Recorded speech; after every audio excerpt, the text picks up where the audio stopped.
So Greta Thunberg, who did not made a point of not speaking about this because she didn't want the attention on herself. And she says in this interview, this is with a Swedish newspaper, she says, I decided to talk about it if it can help draw attention to the treatment the Palestinians are getting. Because if they treated us like this, if they treated me, a very famous person with a Swedish passport, this way, what do you think they do to Palestinian people? So it was on that she decided finally to tell people what happened to her. Greta Thunberg wants to highlight the 500 strong crew of the 42 boats that made up the flotilla: teachers, doctors, researchers, students, parliamentarians, small business owners. The youngest was 18, the oldest 78. They were all people with different life stories. She tells the story about Jewish participants she got to know who touched her particularly deeply. Several had grown up in very pro-Israel families. They left everything behind and went, risking their lives and standing up so that what is happening in Gaza would not happen in their name. But in several cases, this caused their families to break off contact with them. This is in her words, when I'm about to get off the boat, there are a bunch of police officers waiting for me. They grab me, pull me to the ground, and throw an Israeli flag over me. They dragged me to the opposite side from where the others were sitting, and I had the flag around me the whole time. They hit and kicked me. Then they ripped off my frog hat, threw it on the ground, stomped and kicked it, and kind of threw a tantrum. They moved me very brutally to a corner that I was turned towards. A special place for a special lady, they said. And then they had learned Lila Hora, little whore, and Hora Greta, whore Greta in Swedish, which they repeated all the time. Now remember, these are fucking, grown ass military people beating up on a very slight, slender 22-year-old girl like this. Every time someone looked up, world's most moral army, people. Every time someone looked up from the ground, they were knocked back down to the ground. Greta and the other Swedes recount. In the corner where Greta was sitting, the police placed a flag. Quote, the flag was placed so that it would touch me. When it fluttered and touched me, they shouted, don't touch the flag, and kicked me in the side. After a while, my hands were tied with cable ties very tightly.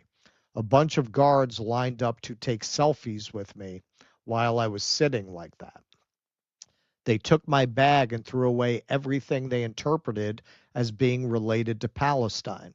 They took every item and stared into my eyes while slowly cutting them up with a knife while 10 people took selfies. Suddenly, the far-right minister, Ben-Gvir, entered the area and stood in front of everyone, Greta recounts. He shouted, you are terrorists. You want to kill Jewish babies.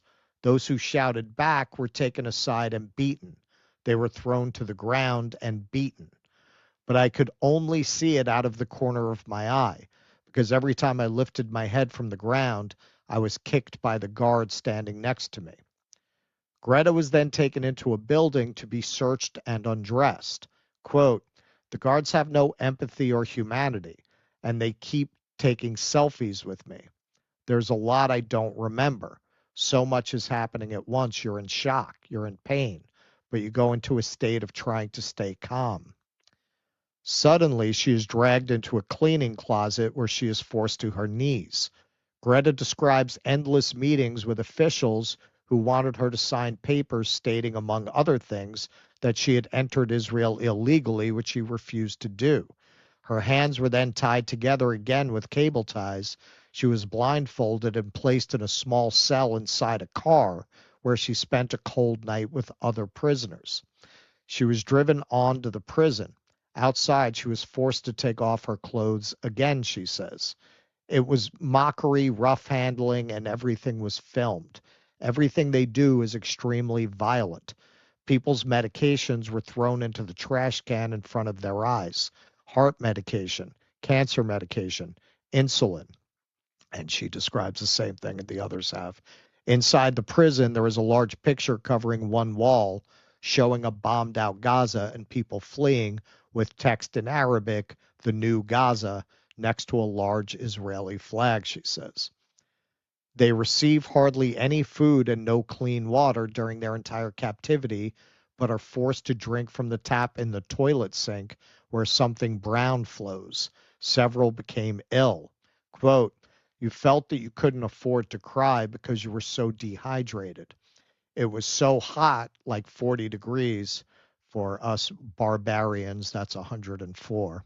We begged the whole time, can we have water? Can we have water? In the end, we screamed. The guards walked in front of the bars the whole time, laughing and holding up their water bottles. They threw the bottles with water in them into the trash cans in front of us. At one point, around 60 people were put in a small cage outdoors in the middle of the sun, according to several participants of the flotilla. Most of them did not have enough room to sit down. Quote, when people fainted, we banged on the cages and asked for a doctor. Then the guards came and said, we're going to gas you. It was standard for them to say that. They held up a gas cylinder and threatened to press it against us. Now, if that does not show you how the abused became the abuser and how basically these are a bunch of mostly Ashkenazi Eastern European Jews, about as Middle Eastern as Kid Rock, who kind of like what how Coppola described the filming of Apocalypse Now.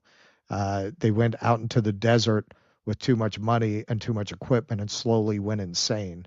That really paints a picture of that.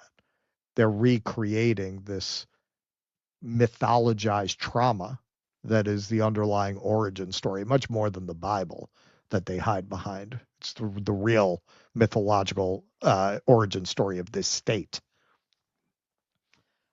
During the nights, guards regularly came by and shook the bars, shining flashlights, and several times at night they came in and forced everyone to stand up. And when they gave her back her suitcase, if you can see, they drew a penis on it and an Israeli flag and wrote "Whore Greta" on it. So it's no surprise. And by the way, Elizabeth Berry here, if you follow my ex, all of those awesome memes that I drop, I would say at least 6 out of 10 of them come from Elizabeth Berry. I don't know where she finds them. She is the meme queen. So I follow her on Facebook. She I don't know where she gets her stuff, but she always has the best memes. And she points out, my God, look at these people. I mean, it's no surprise. Listen to this.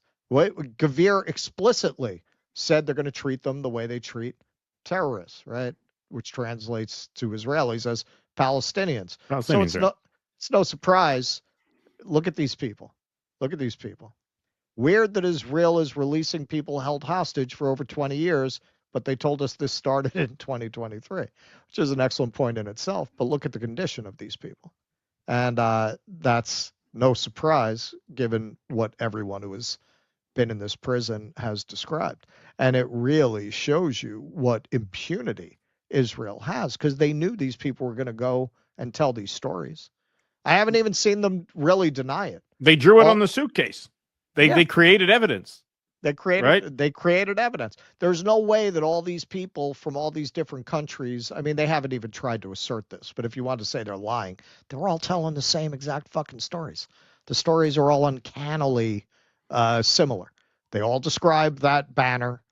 They all describe the same process of being beaten, of being denied water, of having to drink out of the toilet, of the heat, of taking away the medications, of the threats of rape, of being woken up several times in the night. They all tell exactly the same story. Exactly the same story. There'd be absolutely no way to coordinate that across people from different countries who speak different languages, even if you want to assert that, which they have such impunity, they're not even trying. They're not even trying. Like, I think they want them out there telling that story so people don't come to do this again. Yeah, no, it's completely demonic. It's like I said, any pretext that this is based on any sort of code of ethics or morality, much less international law, is just totally out the window. It's just might makes right. This is the behavior of the empire. What the fuck is anybody going to do about it? Fuck you. That's it. That is it. That is the ethos at this point. So not surprising at all to me to hear any of that. As horrifying as it is, it's not surprising. Just one quick point. Just this is more inside the huddle talk. Stories like this are why you don't, some of us, like out of boredom and out of a necessity to create some kind of clout or hot take, this is why you don't shoot your mouth off on Twitter about how the people on these flotillas are really in it for themselves and they're really just doing this to boost their own profile and motivated by their own ego. You don't really see any of that stupidity in the face of this, because in case you had any doubt about how sincere these people were, look at what they endured, right? This is why you don't talk shit. There's why if you see me at an event and you think I'm really interested in your hot take on Chris Smalls and why we shouldn't, talk about him positively, go fuck yourself in the ass. I'm not interested. Yeah. I promise you I'm not interested. Keep it to yourself. So you want to talk about that? Start a show. Right. Go ahead. See what kind of audience you attract. Yeah, no. With hot people takes with that about take how the flotilla members are egomaniacs. Right. Yeah, exactly. She actually she actually said that in the article. Greta said, people lost jobs who did this. They lost careers. Like nobody did this for a selfie. Right. Who's gonna do this for a selfie? Yeah, you gotta do this for a selfie. Yeah, no, it's all about clout. It's all about clout. Right, exactly. Please clap.